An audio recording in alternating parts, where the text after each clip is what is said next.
நலமான வாழ்வே நிறைவான பெருஞ்செல்வம்.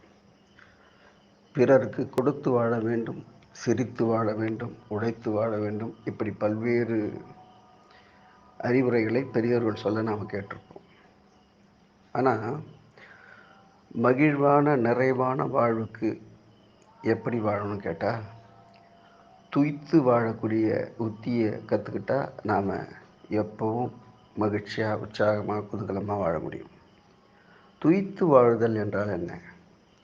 வேறு ஒன்றும் இல்லை. நமக்கு நம் வாழ்வில் தினசரி அன்றாடம் நடக்கக்கூடிய சாதாரண ஒவ்வொரு நிகழ்விலையும் செயலிலேயும் உள்ள சிறப்புகளை நினைத்து அந்த நேரத்தில் மகிழ்வது மட்டுமில்லை, வாய்ப்பு கிடைக்கும் போதெல்லாம் அதை நினச்சி தன்னைத்தானே உற்சாகப்படுத்தி கொள்வது தான் துய்த்து வாழக்கூடிய ஒரு உத்தி.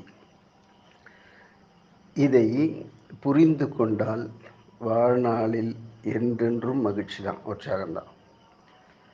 மகிழ்ச்சி என்பது மிகப்பெரிய பண வசதி வாய்ப்பில் இல்லை, செல்வத்தில் இல்லை. அப்போ வேறு எதில் இருக்குது அப்படின்னு கேட்டால், மகிழ்ச்சி என்பது ஒரு மனப்பக்குவம் தான். அந்த மனப்பக்குவத்தை நாம் புரிஞ்சுக்கிட்டால் எந்த நிலையிலையும் எந்த சூழல்லையும் மகிழ்வான வாழ்வை, நிறைவான வாழ்வை வாழ முடியும். இந்த உத்தியை நாம் கையாள்வோம். நாள்தோறும் நல்வாழ்வை கைக்கொள்வோம். அன்புடன் காஞ்சி முகிலன்.